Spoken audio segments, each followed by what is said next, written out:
Hello and welcome to On the Air with me, Dan the Radio Man. My guest in this episode is BBC Late Show host across the West, Chris Baxter. In this episode, he'll be talking about his career, where it all started, where he thinks radio is going, and a little bit of advice for anyone getting into the industry. That's right at the end of the podcast. So stay tuned. You can hear, by the way, Chris across BBC Gloucestershire, BBC Wiltshire, BBC Bristol, and BBC Somerset. Now over to Chris to see if I've missed any out. No, did you say Wiltshire, Gloucestershire, Somerset, Bristol? Yep. Yeah. Unless you've expanded your influence to like Devon, Cornwall, Dorset. No, we did that once on Brexit night. I think I expanded beyond those 4 stations, but that's the only time. Yeah. Cast your mind back to the start. Where did it all start? Where's that little spark for you? Oh, Danny. Well, I remember the first time I really thought about working in radio was I was off school sick. And my mum was very sweet. She used to buy a couple of things when you're off school, like a magazine and she bought this she must have seen it in the newsagents, in Martin's The Newsagent. She must have seen a little book called Peter Powell's Book of Pop. And it was all about Peter Powell, the Radio 1 DJ. And it was about working on Top of the Pops and, all the stuff that he did for the BBC. But the bit I was really interested in was him talking about working in radio. And it had photographs of the Radio 1 studio and it sort of took you through his day and what he did in the build up to the show. And I just thought that looks so exciting. Is that a real job, And from then on in, I just pursued working in radio. And I remember saying to my mum, I want to work in radio. And she said, "Oh, Christopher, it's not a proper job. You won't be able to do that." And she, wanted me to go and do something like architecture or, proper profession. And the radio was really my solace, because I ended up having to go to boarding school for a while because my father died when I was very young.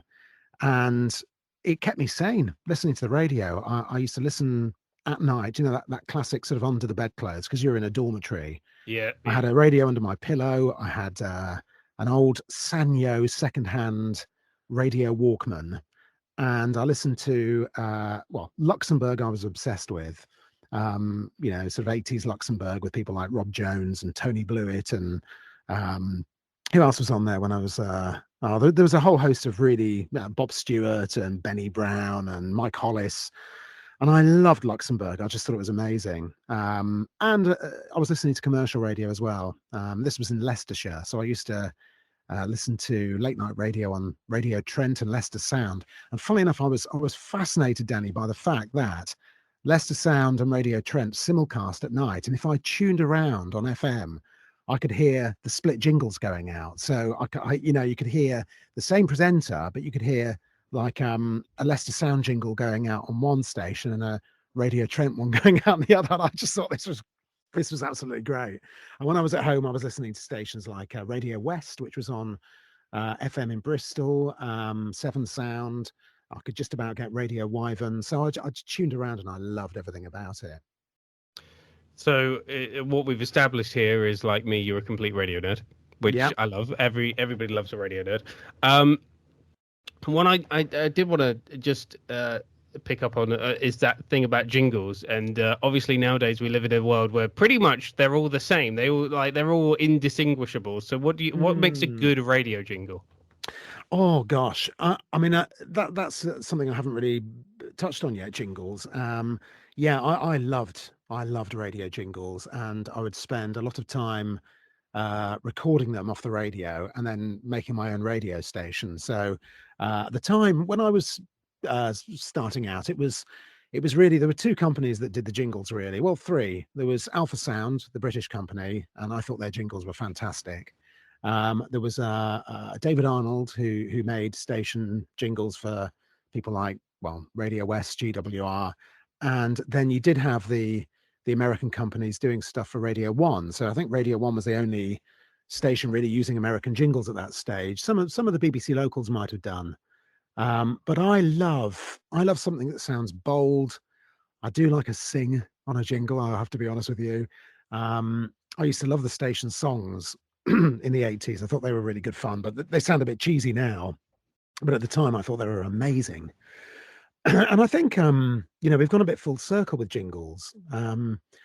My first sort of full-time job in radio was at Radio WM in Birmingham, and it was based That at was in Pebble. 96, was it? 96? Yeah, it would have been around then, I think. Yeah.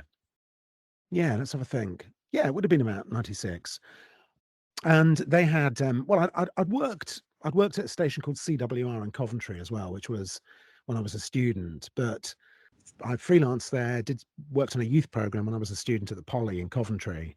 So it's Coventry and Warwickshire Radio. But when I got my job at WM, they had jam jingles, and I just thought this was fabulous. American jam jingles, Radio WM. And I'll never forget the day that my boss, I'd been there about 3 weeks, and he said, Chris, come into the studio. And I went into the studio, and he had this cartridge in his hand, the old carts, and he shoved it into the machine, and he just looked at my face. There was no label on the cart, and he pressed the button, and it went, Chris Baxter. It was this American sing done in Dallas, and he looked at me, and I was like, and he went, is that your first a cappella, Chris? And I went, yeah. And he went, welcome aboard. There is not a better yet cheesier way to be introduced to the world of radio, is there? I know, it was like a kind of it's like a kind of coming of age thing for radio. It's really funny, and I've still got that a cappella, and I still use it because I just think it sounds fantastic. Very surrealist. Yeah, but there was some good companies around making jingles, and it's funny because the jingles we play now have almost gone back to that kind of sound. The ones we're playing on BBC Local Radio have gone back to sings. They're very well produced. They sound very up tempo. Yeah, it's quite interesting, really. So let's talk about your career. Obviously, you've talked about Coventry and Warwickshire Radio, but BBC is it fair to say, and you could say that this is unfair, is it fair to say that you're a BBC lifer? No, I'm not actually. It all started for me when I was talking about the fact that I was obsessed with radio, and my mum and dad ran a shop, okay, and down the hill, this was in Chepstow where we lived at the time. Down the hill there was another shop, a gift shop, and my mum said to me, "Oh, I've just found out that John in the shop down the road does hospital radio." And I said, "What's hospital radio?" And she said, "Oh, it's well, go and find out." So I went to talk to John Deacon, and he had a Bill Mitchell voiceover going, "John Deacon," and isn't it sad these things you remember? Excuse me. And so I went down to talk to John, and he said, "Yeah, I do hospital radio in Newport and Gwent, and it's very professional set up." And he showed me a magazine that they'd done, and it had photos of the studio in, and I thought, this looks great. So I was about 15 at the time. So I went in to visit, and one night I was there, and one of the DJs didn't turn up, and the guy who was head of the station, Malcolm, said, "Here's your chance, Chris, and you go." And I did my first ever hospital radio show, and I was so nervous, but it was really exciting. They had cart machines, they had turntables, they had jingles, they had alpha sound jingles.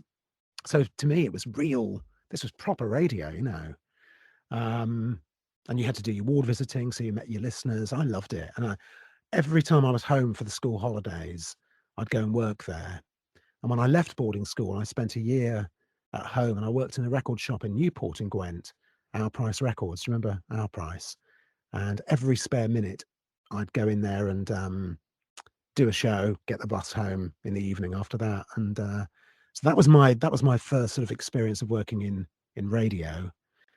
And then, when I was a student at Coventry Poly, which I went to study design, a new BBC local radio station opened up called BBC CWR, and they had a youth program. So I joined the team on the youth program and started working on that. It was a Sunday night, and you got the chance to do reporting shifts and drive the desk. And eventually the boss said, "Well, do you want to come in and answer the phones on the breakfast show? And we'll get you out doing radio car. We can't pay you much, but and you can make packages." And it was amazing because, nowadays you can't really, I don't think you can really do that. You can get work experience placements, and there are ways of getting to do that. But I was at university or poly during the day, But before that, I'd been into the radio station. I was driving the radio car out to somewhere like Leamington Spa or Nuneaton, holding the mic or doing an interview. I was going out and recording packages on a Ewer. And the breakfast presenter there, a guy called Neil Pringle, he's just retired. He was absolutely brilliant. He was so kind. He'd come in sometimes in the evening and teach us techniques, how to edit tape, put packages together. He'd listen to our stuff and critique it for us. He was just a lovely guy, and I stayed in touch with him for years and years and years. Top bloke. So moving on from BBC WM, how long did you spend at BBC WM? Sorry to gloss over the Coventry, Warwickshire, and how long did you spend at CWR? Well, that was a couple of years when I was a student, and then when I left CWR, I didn't go into radio initially. I went into television. So somebody who was at CWR said, we haven't got any jobs here, but I know somebody who's looking for a researcher to work in telly on a program called Job Finder, which used to go out at 3 a.m. on Central TV. So I joined there as a scriptwriter, which was just all it involved really was writing scripts for organizations for the presenter to read out. And it was like, are you looking for a job? Well, there's an organization in Oxford. They take people on work experience if you'd like to learn to be a physiotherapist or blah, blah, blah. So you'd write these scripts and ring up these organizations and see if they wanted to be on. And so I did that for a year or two. And then Caroline, who was running it, said, would you like to go out and report? We're going to start turning this into a magazine format, and you can go out and take a camera crew and do some stories. And she said, we haven't got a big budget. So when you go out with a camera crew, and this is in the days where you didn't do it yourself, you had a lighting person, a sound person, and a camera crew. So they had to be hired for the day. And she said, you'll have to do 5 stories in a day. So you'd arrange to be in somewhere like Oxford, go and do your 5 stories. And then I was trained to edit my own stuff on VHS. It was called offline editing. And you'd do the rough cuts, and then you had to write down all the time codes, give them to a proper editor who'd go in there with all the beta tapes, and they'd re-edit it, put all the effects in, and then you'd go into this voiceover booth, and they had this massive microphone hanging down from the ceiling, and you'd go in there and you go, oh, I've got to voice up my package here, and I love doing that. And then they got me to present the show, sitting on a sofa with somebody called Vera Gilbert, who was a legendary black broadcaster in the East Midlands. She was a newsreader, but she also presented Job Finder, and I got to sit next to her. She was amazing. And other people I worked with there, people like Yvonne Gaskell, who went on to be a newsreader for Central. But all I ever wanted to do was work in radio. So although I was enjoying that, it wasn't really going anywhere. And a job came up to be a program assistant at WM, which was also in Birmingham, because I was working at Central TV in Birmingham. And applied for the job, and I got it.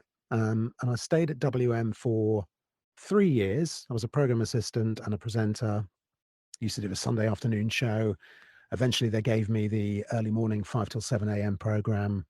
And there were some great people there, like Ed Doolan and Gordon Astley and Malcolm Boyden and various other really good broadcasters. And then somebody there in the newsroom one day said to me, oh, have you ever thought about working in commercial radio? And I said, yeah, I'd love to.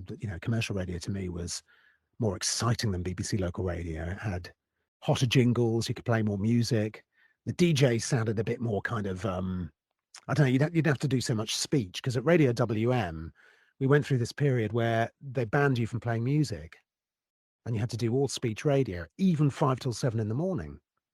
And it was impossible. I was just rerunning tapes from other shows. It was a nightmare. And this guy said to me, we're starting a new commercial radio station in Yorkshire. I'd like you to be the breakfast presenter. And I went, what? He said, yeah, I think you'd be good. So I went up to meet them. It was in Huddersfield. It was called 107.9 Huddersfield FM. And I went up there and had an interview, and they were paying so much less than I was getting in the BBC. But I thought, I want to do this. I'm going to launch a brand new station. They were finishing off the studios. It was in an old brewery in Huddersfield. It was a really lovely setup. And it had digital playout system because I was still using carts and reels and vinyl and CD. They had Encodad, the playout system, brand new studios. I was paid very little, and I was going to have to work 6 days a week, breakfast on Monday to Friday, mid-morning on Saturday.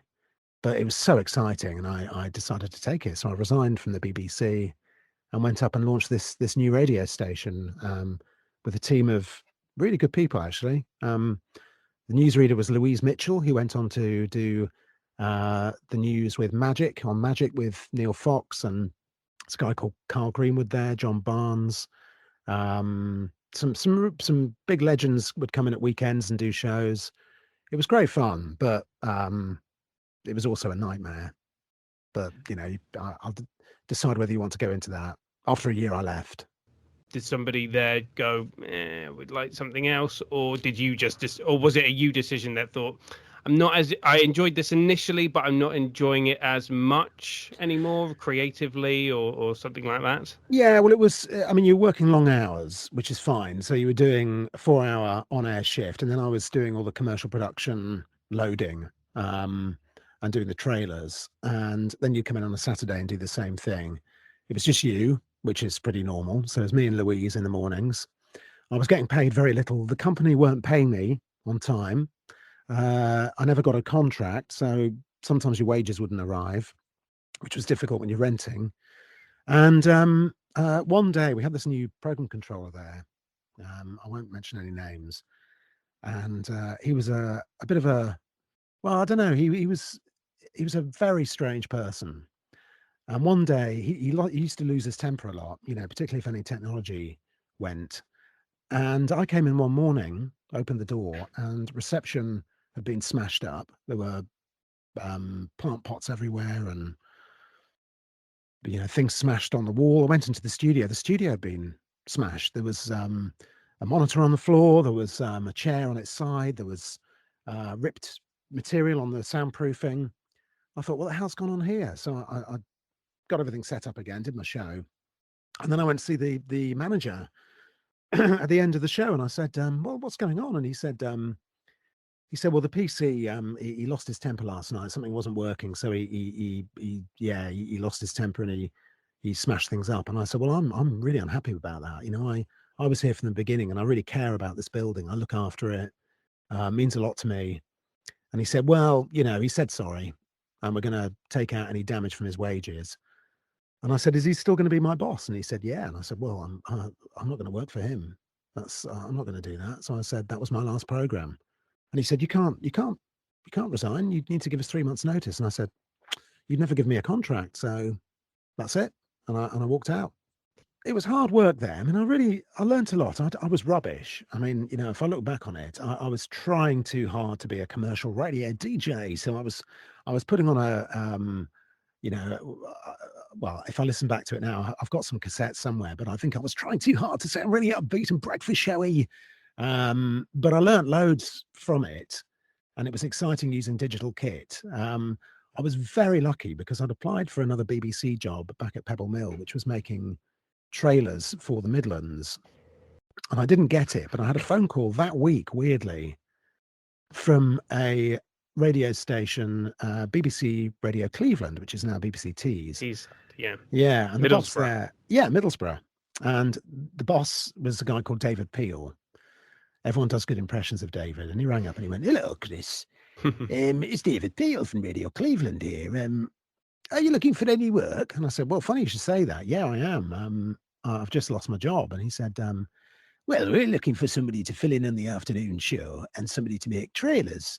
Would you like to come and see me?" And I said, "Yeah, I would." So he gave me directions and he said, "We've got a funny one-way system in Middlesbrough. But when you come in, look out for the building that looks like a chocolate gatto." And I did. I looked out for the building with the chocolate gatto, or that looked like a chocolate gatto. And Radio Cleveland was on the first floor of this building in centre of Middlesbrough by the bus station.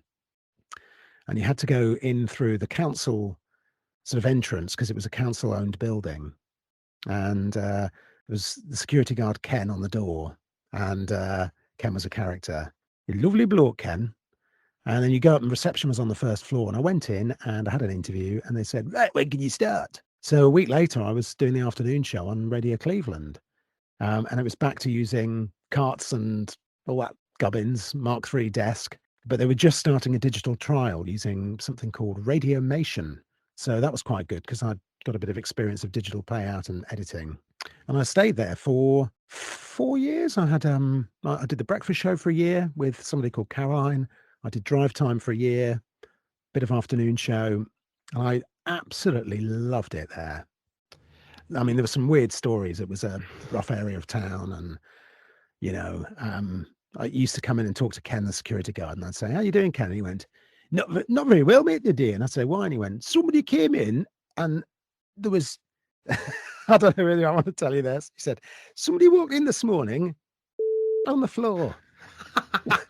And I'd go, "What?" And he went, "Yeah, he came in, human excrement on the floor, and I had to clean it up." And I'd go, "Oh, God, Ken." That's what... And when you came in to do the breakfast show, you had to come in through a back door, and it was the red light area of Middlesbrough. So you got propositioned all the time, every day.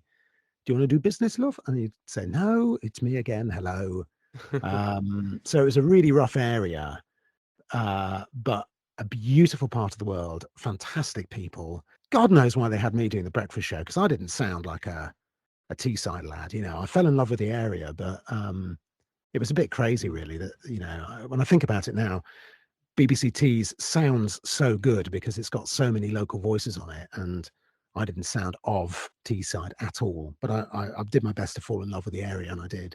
So at this point, you've left commercial radio, you've gone back to the BBC. Was that kind of you thinking, obviously you go to Radio Nottingham next, and we'll touch on that in a moment. Yeah. But was that kind of you going, yeah, after that experience of the guy trashing the studio, I don't think I'm going to do commercial radio again? Yeah, I did. I thought I didn't get paid on time. The company was really uncaring. The manager of the radio station was so young. I mean, he had no experience in radio as far as I could see. The big boss would turn up occasionally. And I remember I'd done my first show there, and I said to him, "Was that okay?" And he went, "I've heard worse." That was my first bit of feedback there. But yeah, at Radio Cleveland, it was really funny because a new head of programs was appointed, and David Peel said to me, "We got a new boss starting for you, Chris. He's a guy called Mark Seaman." And I went, "Mark Seaman?" I said, "I used to listen to him on Radio West, because when I was at home in Chepstow, I'd get Radio West in Bristol. And Mark was the program controller at Radio West, and I'd listen to him a lot." And he turned up. He was my new boss. He'd used to be years ago at Metro, presenter at Metro in Newcastle. And I said to him, "Mark," I was a bit awestruck. I said, "Mark, I used to listen to you on Radio West." And I think he was quite touched by that. But anyway, we became lifelong friends, and he lives in Gloucester now. He's retired. And we go and see Forest Green Rovers together. We chat regularly. He was a lovely guy to work for. But he got disillusioned with management. He didn't really, I think he missed being on air. So he left there after a few years, but I'd already gone to Radio Nottingham by then. So yeah, you leave BBC, what is now BBC Tees, for Radio Nottingham. How does it feel to, at that point, go back to, and I'll get absolutely cursed out by a friend I know from Leicester who will say, Nottingham's not... It's the Midlands to me. I'm a southerner. I'm a southerner. I'm from the West Country. It's the Midlands. Just like Stoke, Leicester, Derby, Birmingham, they're all the Midlands to me. Well, they're all the North. People say they're the North, but they're they're not. I mean, the accent's more Northern, but all right, Nottingham, Yep. All right. Well, you see, the thing is, Danny, Nottingham's my hometown. I was born in Nottingham, so I had a real affinity with Nottingham. We left there when I was about 10. And lots of relatives were still there. I loved Nottingham. In fact, when I was at Central TV, we used to record Job Finder in the Nottingham studios, which is the studios where they used to make things like Supermarket Sweep, loads of dramas. A whole host of brilliant programs were made in Nottingham. Family Fortunes, all those kinds of things. So I was reconnected with the city, and I'd always wanted to work at Radio Nottingham. I thought Radio Nottingham was fab. And I did get a job there as head of programs. I mean, it's weird how it happens. I met the editor, Kate, at the first ever Frank Gillard Awards in Bristol. And I was talking to somebody and he said, "Oh, what do you want to do next?" And I said, "I'd love to work in Nottingham." And he said, "Have you met their boss?" So I was talking to Kate and she said, "Oh, we're looking for somebody to do head of programs on attachment. Would you be interested?" So I whizzed down there one day from Middlesbrough and she said, "Right, well, we're interviewing next week. Why don't you come down?" And I did, and I got it. So I won a 3-month attachment to be head of programs, and I stayed there for 3 years. And I loved working with Kate, and it was very exciting because I got to do lots of on-air work, but also sort of run the station's sound and keep an eye on all the presenters. But in all honesty, Danny, I was too young to do that job, and I found it a bit overwhelming being manager. I don't think I had the skills at the time to do that.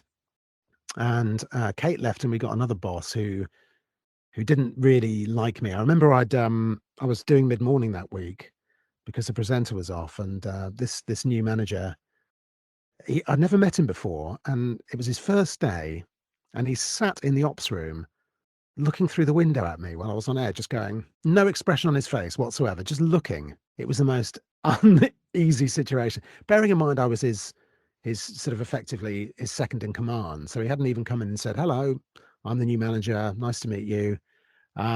So I finished the show, and he walked in and he went, "Can I have a word?" And I went, "Okay." So we went into this meeting room, and I said, "Oh, I'm Chris, by the way. I'm the head of programs. Nice to meet you." And he went, "Yeah, hello, I'm." And he said, "Have you ever thought of working in commercial radio?" And I said, "Why? Yeah, I have worked in commercial radio, yeah." And he said, "I think you'd be much more suited to commercial radio." And that was my first ever conversation with him. So needless to say, it didn't go well. And after a year of working with him, I decided I was about to be made staff again by the BBC because of the way the rolling contracts work. The day before I was going to be made staff again, he called me in and said, "I'm sorry, but I'm going to let you go. In other words, if I keep you for another day, you're staff. So you're going to have to leave." And he said, "I don't like you on air anyway, so you won't get any freelance work. So goodbye." So I walked out of Radio Nottingham without a job. And then a week later, he rang me up and he said, "Oh, we need somebody to do the late night show for the Midlands. And I need a couple of breakfast shows filling. Will you do them?" I went, "Oh, thought you didn't like me." And he said, "Well, I need somebody. And because I needed the cash, I just bought a flat in Nottingham." I said, "Okay, I'll come and do it." And then he said, "We've got a new job coming up." He said, "It's more or less doing what you were doing before, but it's 5 grand less. And you'll have to produce the mid-morning show." And I went, "No, I'm sorry, I'm just not interested." And he said, "I'm absolutely flabbergasted. I've pulled out all the stops for you to get you a job here." And I said, "Well, I don't want to work here anymore."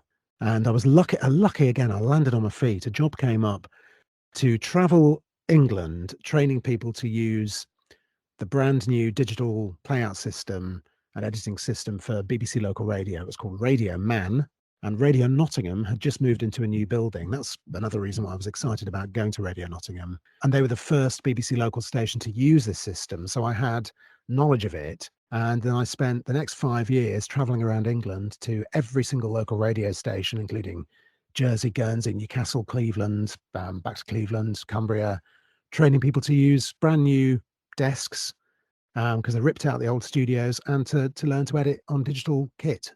And that was a fantastic job. Absolutely brilliant. Loved it.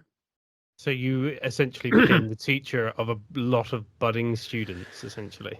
Yeah, it was just fabulous. And you got to meet all these characters around local radio, around all these stations. I remember there was this great guy at Radio Leeds called John Boyd. And he was a really gruff bloke, a Yorkshireman. And he said, I don't like this stuff, this automatic stuff. I'm happy with me CDs." And I said, "Well, you'll get used to it, John." And he said, "No, I don't like it." And he was causing trouble in the training sessions because we had like a classroom, and you'd show them how to use what was it called, the editing system, Quick Edit Pro, which a lot of people used to call Quick Edit Slow. And I was trying to show him how to use it, and he was going, "Don't get it. don't get it. This is rubbish. I'm not gonna use it. I'm just gonna. And I said, well, you're gonna have to, John, because you know you won't have CD players in there anymore, and you know. And he said, well, I'm not going to. I'm going to complain about this. Anyway, he went home, and then the next day he came in, and he went, it's really funny. He went, I've got it, Chris, I've got it. And I said, oh yeah. And he said, I was at home last night. He said, I use Photoshop. I like Photoshop. And I said, oh, good. Yeah. And he went, I've just got it on Photoshop. If you want to change the sky, you drag and drop. That's all it is. It's drag and drop. If I want to play a song on my show, I just drag and drop, don't I? I went, that's right, John, you got it. And he went, I brought in a photo to show you. See this? This is the Humber Bridge. That sky isn't that sky. I dragged and dropped it in, so I can drag and drop anything in. I went, you got it, John? And he was sorted. There you go. Yeah, it was great fun. I worked with a guy on that team. There was the few of us. A guy called Chris Woodward, who is an engineer at Essex. Martin Weston, who went on to be editor of Radio Humberside in York. And there's a guy called Jonathan Taylor, who was just such a wonderful man, who'd been a journalist and news editor. And he had this lovely, deep voice, Jonathan Taylor. And we used to go out and play hard in the evenings we'd stay in hotels and really enjoy our evenings out. And Jonathan, sadly, he died a few years ago. And I was down there, I saw him the day before he died, and it was absolutely devastating because he was such a wonderful man to work with. And I miss him so much. JT, a lovely guy. So you did the training, you did the, digital media training and developer for the BBC. I just love the fact that BBC, because there are a few people that I know that have come to the end of their contract and they've always been utilised elsewhere. And I can't really say that about many people that I know in commercial. Once commercial's done with you, you're done. And with the BBC, there is a utilisation of talent there, which I love to see.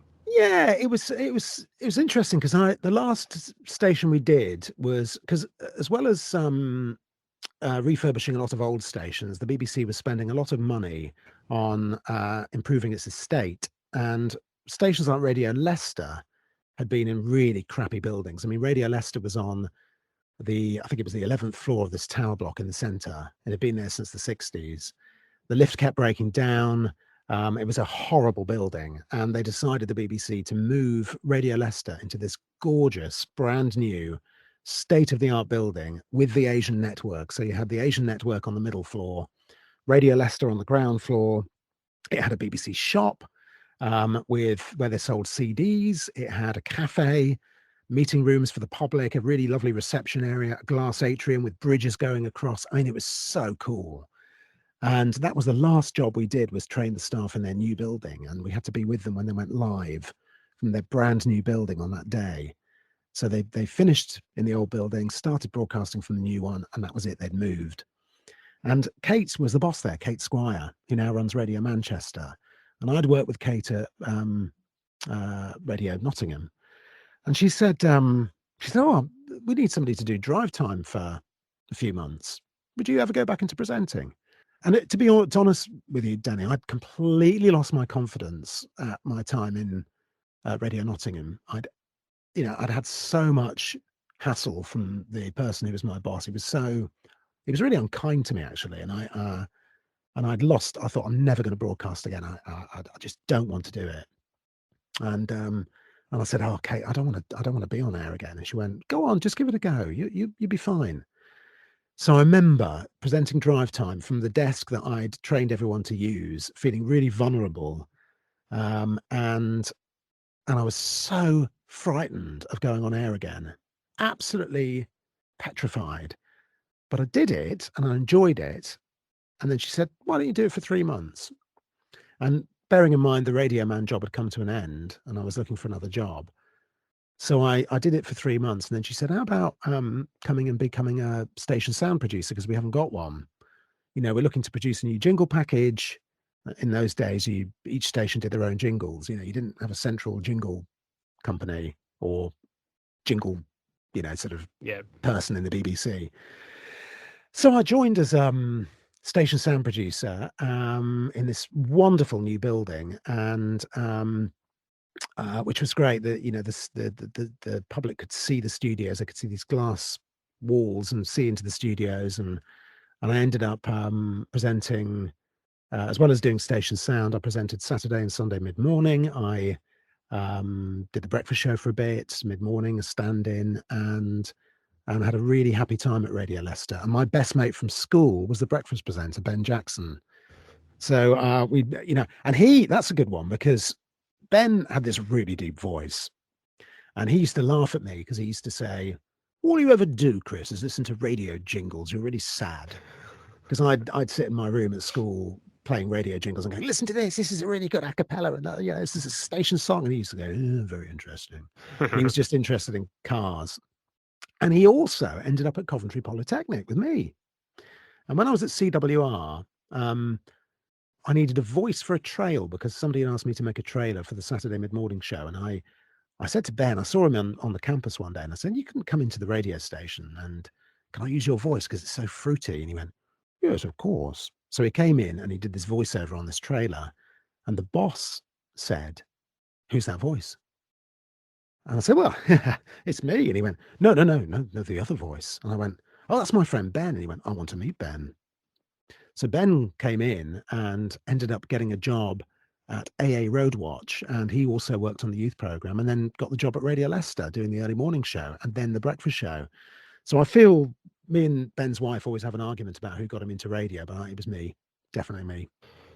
And so I ended up there with him and we had it was great being there. Radio Leicester now, sadly, the Asian network have moved out. They've moved the studios up to the middle floor. So the studios down on the ground floor, empty shells.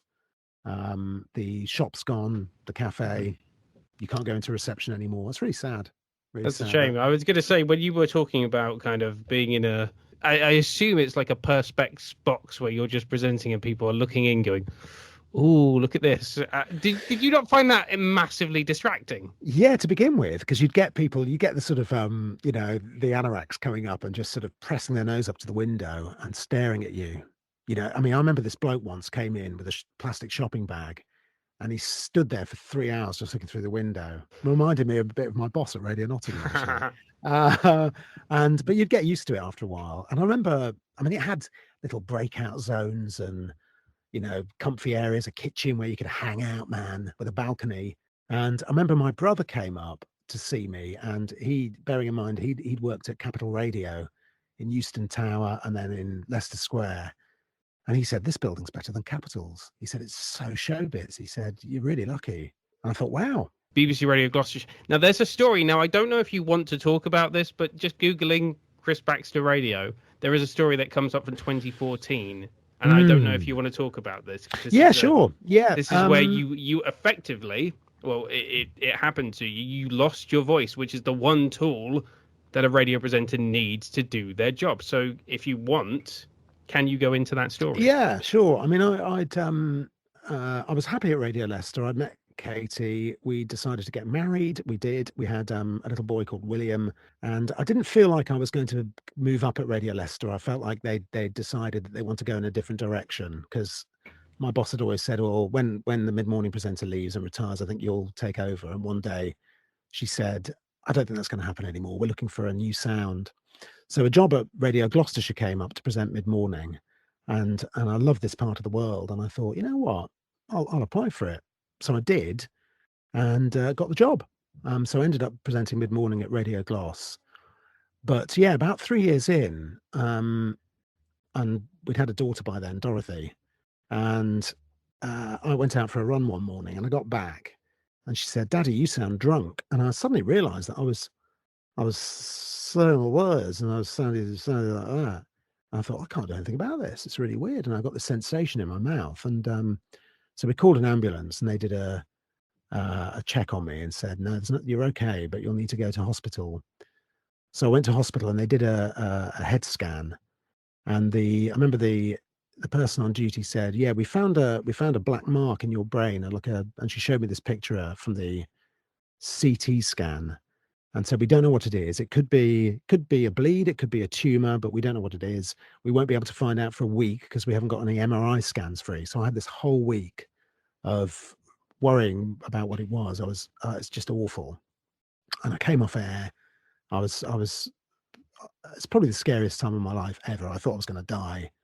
I kept losing my voice, so every half hour or so, my voice would go slurred, and then it would come back again. And eventually, when I had the MRI scan, they said, "Yeah, it's a bleed. You've had a bleed on the brain. It's in the speech center, so it's affecting. It's up here, but it affects the left side of my mouth. You've got epilepsy now as a result of this. Your seizures are speech loss. So, when you think of epilepsy, you think of somebody having, a seizure. Sometimes it's a full-blown seizure, and somebody might end up on the floor. This, for me, my seizure is loss of speech. And they said we can control it with a drug called lamotrigine. You'll have to have an MRI every year. So I started taking this drug, and I still take it now. And if I don't take it, it feels like I've had a dental injection. When you have a dental injection, Yeah, your they face make it goes numb. numb. Yeah, yeah, yeah. It's exactly like that. Half of my tongue, half of my mouth. And if I get stressed, it comes on. And sometimes, actually, sometimes when I'm on air, I can feel it happening. I think, okay, I'm losing my speech here a bit. But I think I just get away with it. I've never had an email from a listener saying, "Have you been drinking?" But I'm sort of used to it now. But I don't like it.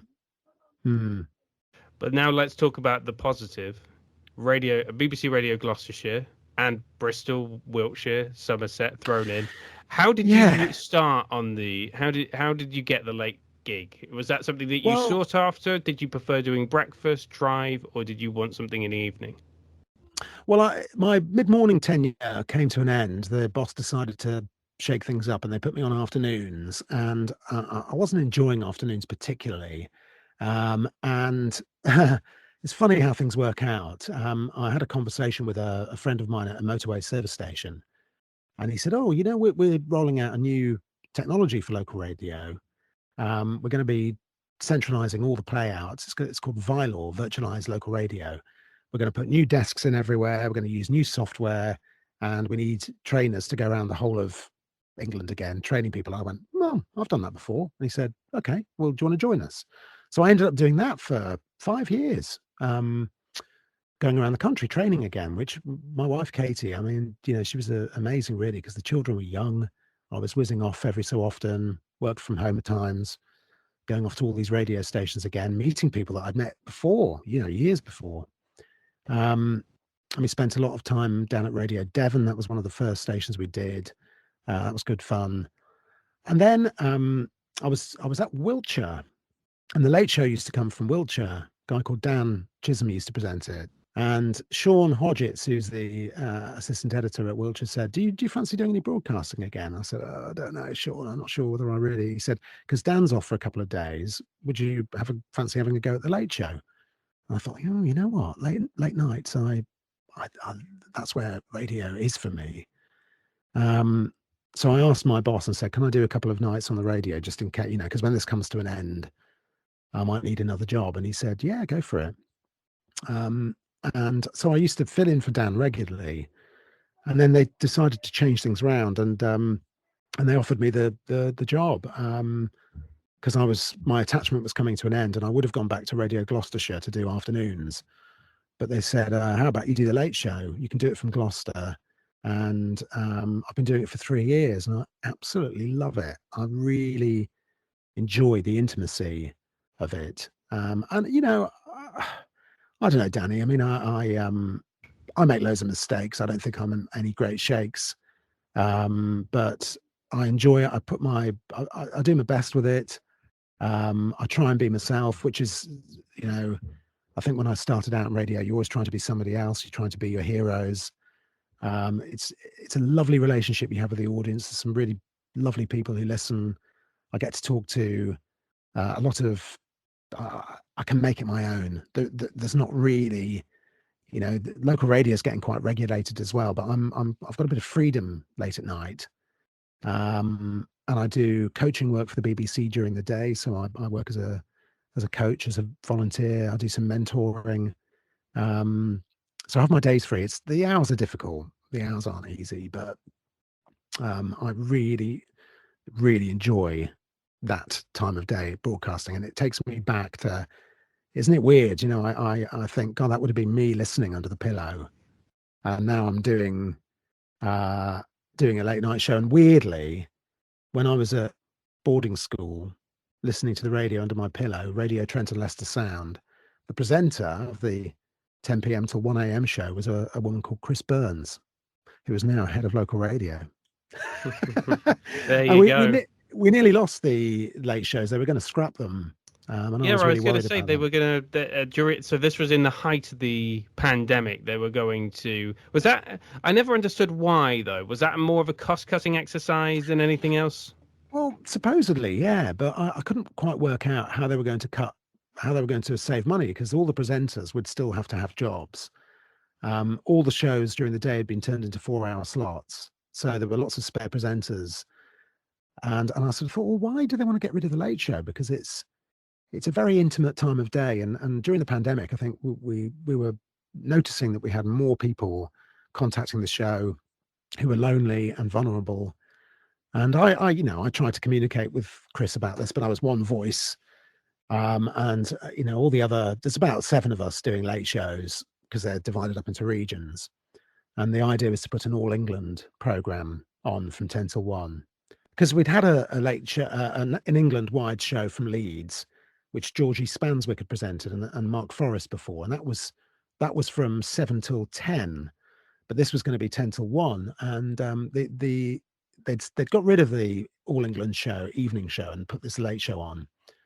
Or they were going to put this late show on, and I was really upset about it, But about a week before, and we found out through Radio Today, nobody was told. So a friend rang me up and said, "Oh, they're making all the changes to local radio." I said, "Yeah." I said, "Well, you're losing your program." I went, "No, I'm not." And I said, "Look at Radio Today," and it said late shows are turning into an all England show, and so I asked my boss, and they said, "I didn't know anything about this, but yeah, I'm sorry, they are. We've just found out about it." And then, just before it was about to happen, they changed their mind and said, "Business as usual." And my boss said, I don't know why. We were never given a reason, but I'm glad, because I'm still doing it. It's nearly 3 years now. And I've worked with some amazing people like Daniel Harrington. I don't know who that guy is. He sounds terrible. He sounds like he might be irritating. But what I was going to say is when that, because I saw that on Radio Today, I was like, oh, that means Chris is out, and I like Chris. I saw that, and I listened to your show, and kind of I don't want to say the emotion, but it was an emotional program, because you were talking about kind of, how you're going to continue to do what you do, and you're going to have and you were talking about kind of the situation at that moment. It was how emotional was it at that point? Because it sounded like it was the beginning of the final chapter of that program, but now obviously we've got the sequel, many sequels to come now. Yeah, it was. I mean, the hammer was there. I didn't know what I'd end up doing after that. And there was this like shadow hanging over us, and we didn't know when it was going to happen. And I remember, because people had read about it in the newspapers, because the newspapers were reporting it. So I'd get loads of messages from listeners saying, "Oh, I hear you're coming off. Is this true? Who can we write to?" And I said to my boss, I said, "What do I say on air?" He said, "Well, you just say, yeah, it's coming to an end if you have to." So I didn't go to town on it. I didn't want to sort of say, "Oh, poor me, I'm losing my show." But I did say, the BBC's decided that this program will change and there'll be a national show. And people started writing in, and it was very nice to get those messages. And I, in some ways, I suppose I shouldn't. Should I have read them out? I don't know. But I enjoyed the fact that you did read them out, though. I enjoyed that. Yeah, I mean, it feels like it. The nearest I can. I mean, it sounds like a cliche, but I really believe that when you're broadcasting late at night, it's like a family. I mean, if I mention one of the listeners, and one of them says, say, for example, "Oh, I had a fall," or I did such and such, or we've gone out for lunch, then somebody else will text and say, "Oh, tell Joy that I'm thinking about her and I'm worried about her, and if she ever wants to chat, I'm here for it." You feel like you're this little family. And So, whoever took over and did a national show would have done a really good job. And you've got to, I've come to the point where I think I used to get very bitter if I got taken off or moved. But you have to reconcile yourself with the fact that this happens in radio and this will come to an end. And this may be my last on-air gig. I don't know. But I've really enjoyed it. I don't know whether my family would say it's ideal. I think Katie, my wife, gets fed up with the fact that we don't see each other much. She's busy during the day. You're busy at night, so yeah. Yeah. And the children are at secondary school now. It's a bit easier, but it's yeah, it was really sad, and I was really worried about it. And when we got the reprieve, I was very happy, and I love doing the program. I just think it's the nicest job I've ever done in radio. I really like it, and there's not a huge amount of content in there, although I put as much as I can in. But it's just once I get on at 10, I think, oh, this is just such a good job. And I remember at boarding school when I used to walk down the corridor, and I hated it. I had a horrible time there. I remember I used to, in my mind, pretend I was in a radio station. I used to think, oh, when I go through that door, that'll be the studio. And I'd open the door and there'd be a cupboard in there with brooms and things. But I visualized that I'd be working in a radio station, and I ended up doing it. Where do you see the industry going? Before I get you to answer that, obviously with your 2 kids, would you like either of them to get into radio, or is it I've done it, I mean, I don't think you should because of what your experience, or are you just not bothered? No, it's a wonderful career. I mean, I think it will be a very different career, and I think they might be interested in that, and if they were, I'd support them. I think it's a very exciting time. I think radio as we know it, and as I know it, won't be the same. I don't think you'll have programs like the ones I'm doing necessarily in a few years' time, or the BBC, I think, will be very different. Local radio won't be the same. I think it'll be on-demand bits. There might be a breakfast show. Live radio will still exist, but it will be, I don't think the BBC would pay for somebody like me to sit there and do the kind of show I'm doing. And I think for young people, for example, podcasting and doing the kind of thing you're doing now, Danny, and small scale commercial stations, community stations are brilliant. I mean, that's the equivalent of perhaps me doing hospital radio, but it's more professional. The fact that you can be so creative, the fact that you can have a studio at home, you can mix. I can do all of my work from home. I can do broadcast quality interviews from this room. I can edit them. I can load them into the system. You can put together brilliant radio programs from home and get a worldwide audience. That's the future. And it means that you can learn your craft at home, and you can collaborate with people. You can do, I mean, I watch so many things on YouTube that are brilliantly put together. And I think, wow, where do people get the time to do these? They're really professional. So I think you can set up your own radio station. You can you can do whatever you want from home. I mean, me and my brother used to run a radio station at home. I didn't tell you about this, where he had this Toshiba hi-fi system, and we connected to the cable an old turntable. So we effectively had 2 decks and a microphone, and we ran the cable under the carpet into my bedroom, and we'd take it in turns to go on air. So he'd go in and broadcast to me, and then I'd swap over, and and to think that that's how we could play radio stations. Now you could play radio stations with a laptop and a mic. You go onto Amazon and buy yourself a decent mic. You can have a radio studio at home, and you can create. It's amazing. It's absolutely amazing.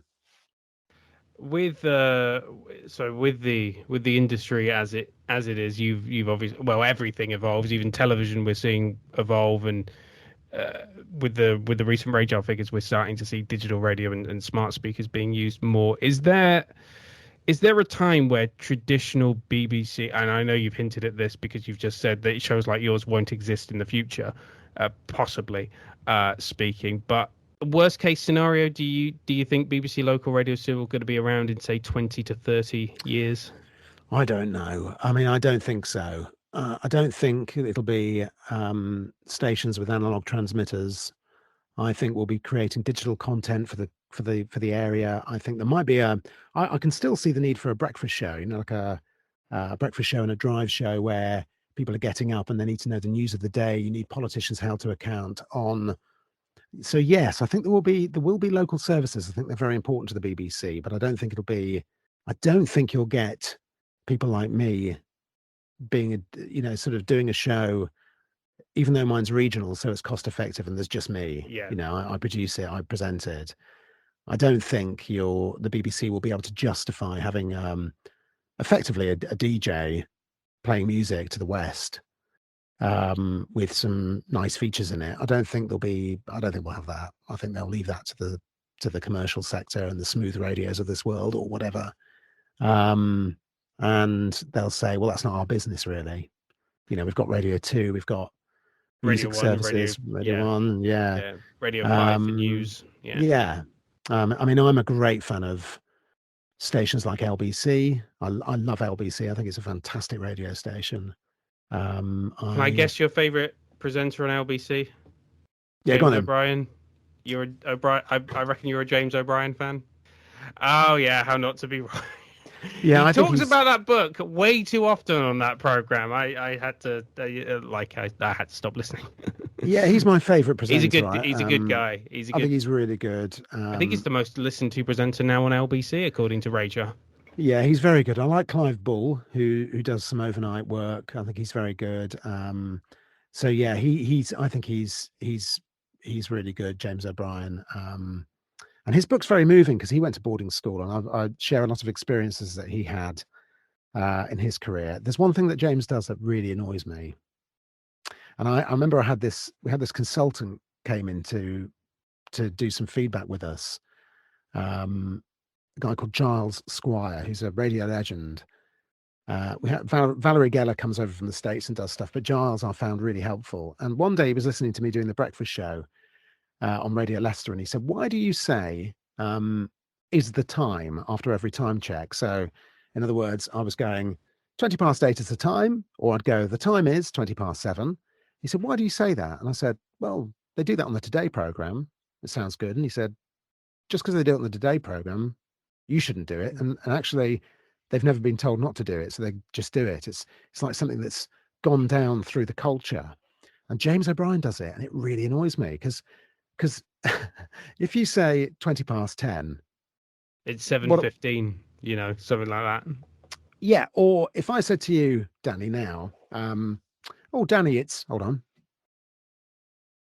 25 past 11. What am I talking about? What have I just told you? Well, I would assume that you're talking about the time. Yeah, I've told you the time. So as a listener, if I say 25 past 11, that's the time. I don't need you to say to me, that's the time. So or the time is. So James does that all the time, and it drives me mad. And I keep saying to Katie, why does he say is the time? And they do this on the Today programme, and I've never forgotten that from Giles. It's one of the things that's stuck into my head. So I never say is the time or the time is, but anyway, what was your question, Danny? It was to do with LBC, yeah, and I like Classic FM, and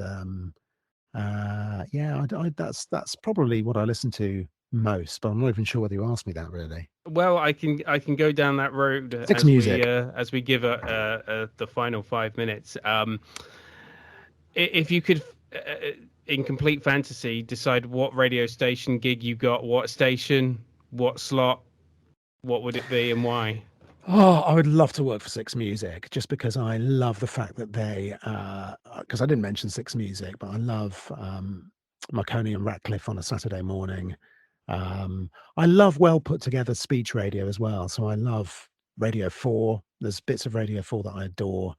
But I love the fact that Six Music is unashamedly interested in music, and they do really good features and interviews. So I'd love to do that kind of thing.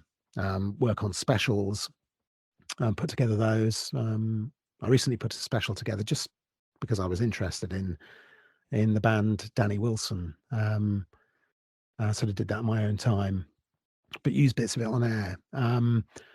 So yeah, I think that would be my dream job. In terms of broadcasters, I love. There's a guy called Paul Fear who is on Smooth, and I love Paul as a broadcaster. And he's doing I mean, some people would say it's a bit of a boring job. It's a classic commercial job where you say something every 4 records, but he does it so well. And actually, I wrote to him when I was I didn't mention this. I wrote to him when I was a young lad wanting to get into radio. He was a GWR at the time, which was the station that came from Wootton Bassett and broadcast to the West. I know it well. Yeah. It's my And Paul, old commercial neck of the woods. That's it. And Paul was the afternoon show presenter, and I wrote to him, and he wrote me this lovely letter back and said, why don't you come down and sit in for the day? So I did. I drove over to Wootton Bassett from Chepstow, sat in the studio with him, watched him do his show, and I kept in touch with him for quite a while after that. And he used to send me really nice handwritten letters, photos of the jocks, all those kinds of things. And I still listen to him today and think, you're so good. You're such a warm, natural broadcaster. I mean, he's far better than I'll ever be. But if I ended up having to do a job that was voice only, I'd like to do more voice acting. I'd like to do. I'd love to carry on broadcasting, whatever shape or form it was. I'm just lucky to be on air, really, doing radio still. So I don't know. I mean, training. I still love training people. I like producing training materials and videos. I'd love to spend time doing some podcasts and things, but I haven't really got into that yet. Yeah. And so final two. So the first one is, if you are given feedback, how is the best way for you to take it? Is it I know a lot of people have quite fragile egos, not speaking about either of us, but some people have quite fragile egos and they don't take that feedback well. And then you've got the complete opposite, which is how I like to think. If you're going to stab me in the front, not the back, and just be honest. Yeah, I think we all have fragile egos, because that's what we are. Broadcasters are fragile people, I think. Now,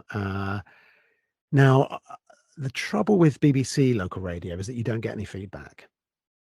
This has been a real bugbear of mine for years. I don't think I've had, since I took over the Late Show, and if my bosses are listening, they'll think, oh, it might be a shock, but I think I've had 1 or 2 conversations in 3 years about the show. And mostly they've just been, yeah, you're doing great. Yeah. And I've said, what specifically do you like? And they go, yeah, just it's great. So I think, I would love some feedback. Do you ever listen to your competition? Or try and catch that? I do. Yeah, listen back to it. And I'm very critical of my own self. So I'll listen back to bits and think, did that work? I will beat myself up if I do something wrong on air, and I beat myself up every day. But I've learned to kind of look at it through the right lens and say, okay, well, that's a learning experience. Something happened to me a couple of months ago, and I was really annoyed with myself. It was a bit of sloppy research, and I was so irritated with myself. Because you're doing stuff on the fly a lot of the time because of the pressures and doing it on your own. But I think that if you're having feedback regularly, it's non-threatening, because if I knew every week that I had a Snoop session with my boss, it would just become routine, and it wouldn't. But because it doesn't happen regularly, if a boss says to you, "Can I have a word about last night's show?" you're immediately going to think, "Oh my God, what's they going to say? What I do wrong?" And if you had a regular conversation with your boss about what you're doing on air, and you listen back to some links and stuff, then I think you just get used to it, and it's part of your day. So I think we really don't give enough feedback to presenters. I had one boss who used to give feedback by email, and that used to really annoy me. And I'd say, well, we see each other in the corridor every day. Why don't we just have a conversation? And it was because I think a lot of managers don't like the confrontational. They think it's confrontational. They think it's awkward to give feedback because they think, oh, presenters are so annoying. They're just kind of, oh, darling, they're going to be needy people. Needy. But actually, I think if you do this regularly, it's not an issue. Mm. And I've offered to give feedback to my younger colleagues and said, I'll help in any way I can. But, I give feedback where I can to people. But, I think it's, yeah. And I'm like anyone else. If somebody said to me, oh, Chris, I thought that was a bit, it didn't work, I'd sort of go, okay, yeah. But then I'd think about it and I'd learn from it. If somebody said, feedback also can be, really enjoyed that thing you did last night. That was really good. It was a real, and you don't get that either, really. I can't remember the last time somebody said to me, oh, I really enjoyed the thing you did on air last night. Just doesn't happen. And finally, one piece of advice that you would just give to anyone. If you're going to do a podcast with Danny Harrington, don't do it in your pajamas.